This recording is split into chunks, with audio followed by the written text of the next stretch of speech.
Hello friends, പുതിയൊരു വീഡിയോയിലേക്ക് എല്ലാവർക്കും സ്വാഗതം. ഔട്ടർ ബാങ്ക്സ് എന്ന സീരീസിൻ്റെ 7ാമത്തെ എപ്പിസോഡാണ് ഇന്നത്തെ വീഡിയോയിൽ നമ്മൾ നോക്കാനായി പോകുന്നത്. ഈ സീരീസിൻ്റെ മുമ്പത്തെ വീഡിയോസ് കാണാത്തവർക്ക് വേണ്ടി വീഡിയോയുടെ ലിങ്ക് ഡിസ്ക്രിപ്ഷനിൽ പ്ലേസ് ചെയ്യാം. അപ്പോൾ നമുക്ക് ഒട്ടും സമയം കളയാതെ നേരെ വീഡിയോയിലേക്ക് പോവാം. എപ്പിസോഡിൻ്റെ സ്റ്റാർട്ടിങ്ങിൽ സാറയുടെ വീട്ടിൽ വെച്ച് കിണറിൻ്റെ അടിയിൽ കണ്ട നിധിയെ പറ്റിയെല്ലാം സാറയുടെ അടുത്ത് പറയുന്ന ജോൺ ബിനെയാണ് കാണിക്കുന്നത്. എന്നാൽ ഈ കാര്യമെല്ലാം അവരറിയാതെ ആ ചുമരിന്റെ തൊട്ടപ്പുറത്ത് നിന്ന് കേട്ട കാമറൂൺ വേഗം തന്നെ ജോൺ ബിയുടെയും സാറയുടെയും അടുത്ത് ചെന്ന ശേഷം ജോൺ ബിയുടെ അടുത്ത് ഈ വരുന്ന വീക്കെൻഡിൽ നമുക്ക് രണ്ടുപേർക്കും തനിച്ച് ഒന്ന് ഫിഷിങ്ങിന് പോകണമെന്ന് പറയുന്നു. എന്നാൽ സാറ അവർക്ക് കുറച്ച് വർക്കെല്ലാം ഉണ്ടെന്ന് പറഞ്ഞ് ജോൺ ബിനെ അതിൽ നിന്നും രക്ഷപ്പെടുത്താനായി നോക്കുന്നുണ്ടെങ്കിലും കാമറൂൺ ഓരോ മുട്ടിന്റെയുമെല്ലാം പറഞ്ഞ് ജോൺ ബിനെ തന്റെ കൂടെ കടലിൽ ഫിഷിങ്ങിന് വരാൻ വേണ്ടി സമ്മതിപ്പിച്ചെടുക്കുന്നു. അവിടെ കക്ഷി ഇത് വാനിലിരുന്ന് സ്വർണം വിൽക്കുന്നതിനെ പറ്റിയെല്ലാം ചർച്ച ചെയ്യുന്ന ജോൺ ബിനെയും ഫ്രണ്ട്സിനെയുമാണ് കാണിക്കുന്നത്. ജെ ബിസ്ക്കറ്റ് രൂപത്തിൽ സ്വർണം വിൽക്കാൻ കൊണ്ടുപോകുന്നത് സേഫ് അല്ലെന്നും അതുകൊണ്ട് മറ്റെന്തെങ്കിലും സോഴ്സ് കണ്ടുപിടിക്കണമെന്ന് തൻ്റെ കൂട്ടുകാരുടെ അടുത്ത് പറഞ്ഞതും ഇത് കേട്ട ഉടനെ കിയാര തൻ്റെ കയ്യിൽ അതിനെ പറ്റിയ ഒരു ഐഡിയ ഉണ്ടെന്ന് പറഞ്ഞ് ഹോപ്പിൻ്റെ സഹായത്തോടെ സ്വർണമെല്ലാം ഒരുക്കി അതിൻ്റെ രൂപമെല്ലാം മാറ്റുന്നു. ജെ ടൗണിൽ നിന്നും കുറച്ച് മാറി ഇല്ലീഗലായി സ്വർണമെല്ലാം പർച്ചേസ് ചെയ്യുന്ന ഒരു കട അറിയാമെന്ന് പറഞ്ഞ് വേഗം തന്നെ തൻ്റെ കൂട്ടുകാരെയും കൂട്ടി നേരെ ആ കടയിലേക്ക് ചെല്ലുന്നു. അവൻ ആ കടയിലെ വയസ്സായ ലേഡിക്ക് ബാഗിൽ നിന്നും സ്വർണം എടുത്തു കൊടുത്ത ശേഷം അവരോട് സ്വർണത്തിന്റെ പ്യൂരിറ്റി എല്ലാം ചെക്ക് ചെയ്ത് സ്വർണത്തിന് നല്ലൊരു വില പറയാനായി പറയുന്നു. ആ ലേഡിയും ജെ പറഞ്ഞ പ്രകാരം ആ കടയിലുണ്ടായിരുന്ന മെഷീനുകൾ വെച്ച് സ്വർണത്തിന്റെ ടെസ്റ്റിംഗ് എല്ലാം നടത്തിയ ശേഷം ജെയുടെ അടുത്ത് ഈ അടുത്തൊന്നും താൻ ഇത്രയും പ്യൂറായിട്ടുള്ള സ്വർണം കണ്ടിട്ടില്ലെന്ന് പറയുന്നു. അവർ കണ്ടെത്തിയത് യഥാർത്ഥ സ്വർണമാണെന്ന് അറിഞ്ഞതും ജെയ്ക്കും ജോൺബിക്കും അവരുടെ കണ്ടെത്തലിൽ വളരെയധികം സന്തോഷമെല്ലാം ആവുന്നു. അവർ താൻ ഇതിന്റെ പ്രൈസ് തന്റെ ബോസിന്റെ അടുത്ത് ചോദിച്ചിട്ട് വരാമെന്ന് പറഞ്ഞ് ലേഡി ആ സ്വർണവുമായി നേരെ കടയ്ക്കകത്തുള്ള ഒരു മുറിയിലേക്ക് ചെന്ന ശേഷം അവിടെ ടേബിളിലിരുന്ന് ജോലി ചെയ്തുകൊണ്ടിരുന്ന പീറ്ററിന്റെ അടുത്ത് ചെന്ന് ഇതിന്റെ പ്രൈസിനെ പറ്റിയെല്ലാം ചോദിക്കുന്നു. അപ്പോഴാണ് നമുക്ക് ജോൺ ബിയും ജെയും കൂടി ഗോൾഡ് സെൽ ചെയ്യാൻ വേണ്ടി വന്നിരിക്കുന്നത് പീറ്ററിന്റെ കടയിലായിരുന്നു എന്ന കാര്യമെല്ലാം മനസ്സിലാവുന്നത്. ലേഡി മുറിയിൽ നിന്നും പുറത്തേക്ക് വന്ന ഉടനെ $50,000 താൻ ഈ ഗോൾഡ് പർച്ചേസ് ചെയ്തോളാമെന്ന് പറയുന്നു.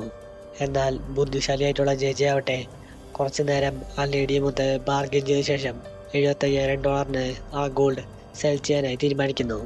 എന്നാൽ ആ കടയിൽ ആ സമയം അത്രയും പൈസ ഇല്ലാത്തത് കൊണ്ട് ലേഡി അവരുടെ വെയർ ഹൗസിൽ ചെന്നാൽ പൈസ കിട്ടുമെന്ന് പറഞ്ഞ് അവരുടെ അടുത്ത് നേരെ വെയർ ഹൗസിലേക്ക് പോക്കോളാനായി പറയുന്നു.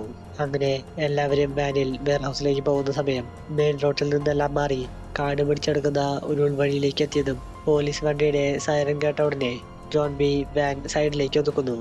ഈ സമയം കൊണ്ട് ജെ തന്റെ കയ്യിലുണ്ടായിരുന്ന സ്വർണം ഒരു തുണിയിൽ പൊതിഞ്ഞ ശേഷം പോലീസ് കണ്ടെത്താതിരിക്കാൻ വേണ്ടി അത് നേരെ അവിടെ ഉണ്ടായിരുന്ന ഒരു സീറ്റിന്റെ താഴേക്ക് ഇടുന്നു. എന്നാൽ ഇവരെയെല്ലാം ഞെട്ടിച്ചുകൊണ്ട് പോലീസിന് പകരം ഒരു മുഖം മൂടി വെച്ച വ്യക്തി ഇവരെയെല്ലാം ഗൺ പോയിന്റിൽ നിർത്തിയ ശേഷം വാനിൽ നിന്നും ആ സ്വർണം എടുത്തുകൊണ്ട് പോകാനായി നോക്കുന്നു. എന്നാൽ ആളുകളുടെ എണ്ണം കൂടുതൽ ജോൺ ബിയുടെ ഭാഗത്തായതുകൊണ്ട് അവർ ആ മുഖം മൂടി വെച്ച ആളുടെ ശ്രദ്ധ തെറ്റിയ ഉടനെ കൂട്ടത്തോടെ അയാളെ ആക്രമിച്ചിട്ട ശേഷം അയാളുടെ കയ്യിൽ നിന്നും സ്വർണം തിരിച്ചെടുക്കുന്നു. ഇതിനിടയിൽ അവർ അയാളുടെ മുഖം മൂടി വലിച്ചൂരിയതും പീറ്ററിനെ കണ്ട് ഷോക്കായ ജെ തന്റെ ദേഷ്യം സഹിക്കാനാവാതെ അവന്റെ പേഴ്സിൽ നിന്നും അഡ്രസ് എല്ലാം തപ്പിയെടുത്ത ശേഷം വാനുമെടുത്ത് നേരെ അവന്റെ വീട്ടിലേക്ക് പോകുന്നു. ഇത്രയും വയലന്റ് നിൽക്കുന്ന ജെനെ കണ്ടതും ജോൺ ബി നമ്മൾ എന്തിനാണ് ഇവിടേക്ക് വന്നതെന്ന് തിരക്കിയതും ജെ അവൻ ഇതുപോലെ ഇല്ലീഗലായി കുറെ പൈസ ഉണ്ടാക്കി വെക്കാൻ ചാൻസ് ഉണ്ടെന്നും അതുകൊണ്ട് ഇനി അവൻ ഉണ്ടാക്കി വെച്ച പൈസയെല്ലാം നമുക്ക് അവകാശപ്പെട്ടാണെന്ന് പറഞ്ഞ് ആ മാസ്ക് വെച്ചവൻ ബെഡിന് താഴെ സൂക്ഷിച്ചു വെച്ച പൈസയെല്ലാം അവന്റെ ബാഗിലേക്ക് എടുത്തിടുന്നു. ജെയുടെ ഈ ഒരു പെരുമാറ്റ രീതി കണ്ടതും അവന്റെ സുഹൃത്തുക്കളെല്ലാം നമുക്ക് ഈ പൈസ വേണ്ടെന്ന് പറഞ്ഞ് ജെയുടെ അടുത്ത് ആ പൈസയെല്ലാം തിരിച്ചു വയ്ക്കാനായി പറയുന്നു. എന്നാൽ ജെ തനിക്ക് തന്റെ ജാമ്യത്തിലിറക്കിയതിന്റെ പേരിൽ അച്ഛന് പൈസ കൊടുക്കേണ്ട ബാധ്യതയുണ്ടെന്നും അതുകൊണ്ട് താൻ ഈ പൈസ ഒരിക്കലും തിരിച്ചു വയ്ക്കില്ലെന്ന് പറഞ്ഞ് കൂട്ടുകാരുമായി വഴക്കിട്ട് ആ പൈസയുമായി നേരെ തന്റെ വീട്ടിലേക്ക് പോകുന്നു. അവിടെ കക്ഷിത് ടോപ്പറിന്റെയും മറ്റു സുഹൃത്തുക്കളുടെയും ഒപ്പം സംസാരിച്ചിരിക്കുന്ന റെയ്ഫിനെയാണ് കാണിക്കുന്നത്. അവൻ തന്റെ സുഹൃത്തുക്കളുടെ ഒപ്പം ലാവിഷായി ടൈമെല്ലാം സ്പെൻഡ് ചെയ്തുകൊണ്ടിരിക്കുന്ന ടൈമിൽ പീറ്റർ നേരെ റാഫിനെ മീറ്റ് ചെയ്യാൻ വേണ്ടി അവന്റെ അടുത്തേക്ക് വരുന്നു.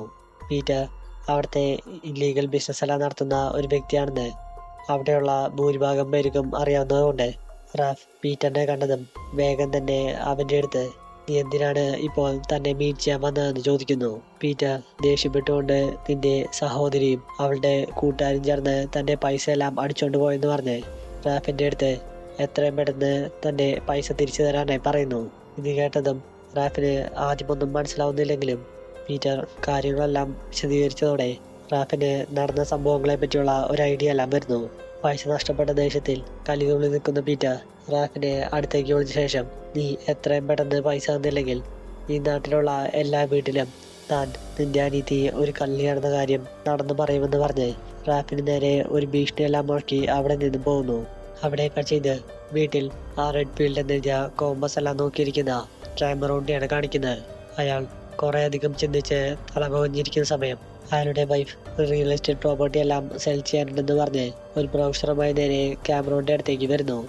വൈഫിന് തന്റെ ഹസ്ബൻഡിന്റെ മുഖത്തുള്ള മുഖഭാവത്തിൽ നിന്നും അയാൾ വളരെയധികം ക്ഷീണിച്ചിരിക്കുകയാണ് എന്ന് മനസ്സിലായതും അവർ ക്യാമറോന്റെ അടുത്ത് നിങ്ങളിപ്പോഴും ആ സ്വർണത്തിന്റെ പിന്നാലെ തന്നെയാണോ നോക്കുന്നതെന്ന് പറഞ്ഞ് കളിയാക്കിയിട്ട് പോകുന്നു. അവിടെ ചെയ്ത് ആ കിണറിനകത്തുള്ള ബാക്കി സ്വർണം എടുക്കുന്നതിനെ പറ്റിയെല്ലാം ഡിസ്കസ് ചെയ്യുന്ന ഹോപ്പിനെയും സുഹൃത്തുക്കളെയുമാണ് കാണിക്കുന്നത്.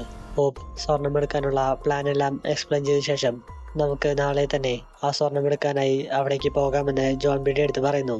എന്നാൽ ജോൺബി നാളെ സാറയുടെ അച്ഛൻ കടലിൽ ഫിഷിങ്ങിന് പോകാൻ വേണ്ടി ചെല്ലാൻ പറഞ്ഞിട്ടുണ്ടെന്നും അതുകൊണ്ട് തൽക്കാലം അവരുടെ ഈ പ്ലാൻ എല്ലാം കുറച്ച് ദിവസത്തേക്ക് മാറ്റിവെക്കാമെന്ന് പറഞ്ഞ് ആ സീൻ അവിടെ കട്ടാവുന്നു. ഇതേ ടൈമിൽ വീട്ടിൽ തന്റെ അച്ഛനെ മീറ്റ് ചെയ്യാൻ വേണ്ടി ചെല്ലുന്ന ജെജിനെയാണ് കാണിക്കുന്നത്. ജെ തന്റെ കയ്യിലുള്ള പൈസ എല്ലാം അച്ഛന്റെ കയ്യിൽ കൊടുത്ത ശേഷം ഈ പൈസ പോലീസ് സ്റ്റേഷനിൽ കൊണ്ടുപോയി കെട്ടി തന്റെ പേരിലുള്ള ആ കേസെല്ലാം മൊത്തത്തിൽ ക്ലോസ് ചെയ്യാനായി പറയുന്നു. എന്നാൽ മദ്യപാനിയും ലോട്ടറി അഡിക്റ്റുമായിട്ടുള്ള ജെയുടെ അച്ഛൻ അതിനെല്ലാം ഇനിയും സമയമുണ്ടെന്ന് പറഞ്ഞ് ഇപ്പോൾ കയ്യിലുള്ള പൈസ വെച്ച് കുറച്ച് ലോട്ടറി എല്ലാം മേടിച്ച് അത് പെട്ടെന്ന് തന്നെ ഇരട്ടിപ്പിക്കാമെന്ന് പറയുന്നു. തന്റെ അച്ഛന്റെ ഈ ഒരു സ്വഭാവം കണ്ടതും കൺട്രോൾ നഷ്ടപ്പെട്ട ജെ തന്റെ അച്ഛനുമൊത്ത് അവിടെ വെച്ച് ഒരു ഫൈറ്റിലെല്ലാം ഏർപ്പെടുന്നു. അവിടെ ചെയ്ത് ജോൺബിയുടെ കൂടെ വീട്ടിലേക്ക് വരുന്ന സാറേനെയാണ് കാണിക്കുന്നത്. ഈ സമയം റാഫ് അവരുടെ വാനിന് മുന്നിൽ വട്ടം വെച്ച ശേഷം സാറയുടെ അടുത്ത് അവൾ എന്തിനാണ് പീറ്ററിന്റെ വീട്ടിൽ പോയി മോഷണമെല്ലാം നടത്തിയെന്ന് പറഞ്ഞ് അവളെ അതിന്റെ പേരിൽ കുറെ അധികം വഴക്കെല്ലാം പറയുന്നു. കൂടാതെ പീറ്റർ അവന്റെ കൈ സൈലൻസറിൽ വെച്ച് പൊള്ളിച്ചതെല്ലാം സാറയെ കാണിച്ചു കൊടുത്ത ശേഷം നീ മോഷണം നടത്തിയതിന്റെ പേരിലാണ് പീറ്റർ തന്റെ അടുത്ത് ഇങ്ങനെയെല്ലാം ചെയ്തതെന്ന് പറഞ്ഞ് ആ കേസും സാറയുടെ തലയിൽ ഇട്ടുവയ്ക്കാനായി നോക്കുന്നു.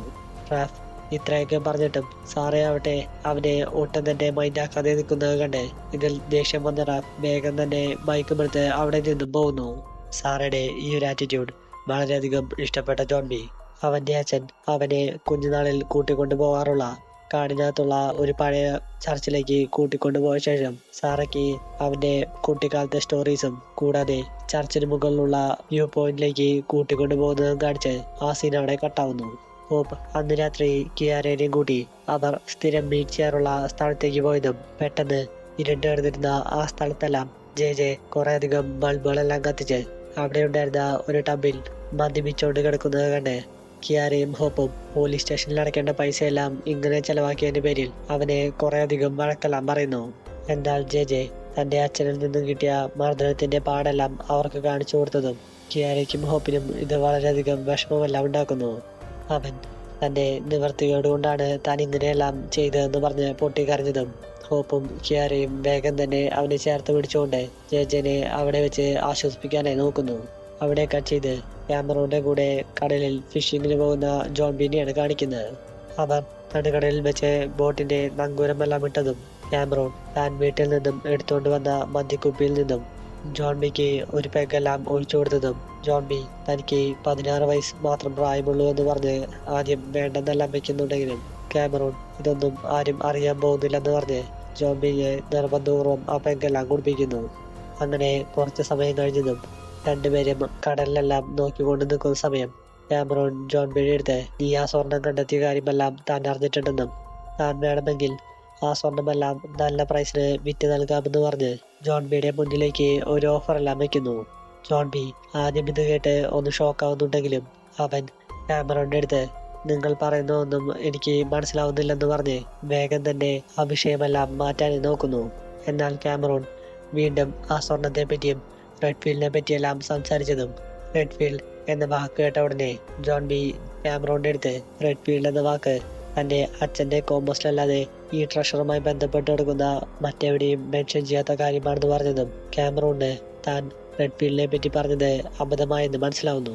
ജോൺ ബി ക്യാമറോൺ നിന്ന് പരിക്കുന്നത് കണ്ടതും അവൻ നമ്മൾ തിരിച്ച് നാട്ടിലെത്തിയ ഉടനെ താൻ ഈ കാര്യം പോലീസിൽ റിപ്പോർട്ട് ചെയ്യുമെന്ന് പറഞ്ഞ് ക്യാമറോണിന്റെ അടുത്ത് മറ്റൊന്നും സംസാരിക്കാതെ നേരെ ആ ഷിപ്പിന്റെ മുകളിലേക്ക് കയറി പോകുന്നു.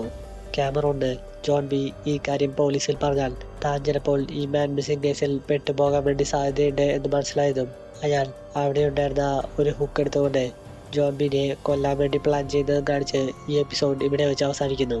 നിങ്ങൾക്ക് എല്ലാവർക്കും ഈ വീഡിയോ ഇഷ്ടപ്പെട്ടു വിചാരിക്കുന്നു. ഈ സീരീസിന്റെ ബാക്കി വീഡിയോസിനായി ചാനൽ മറക്കാതെ സബ്സ്ക്രൈബ് ചെയ്യുക.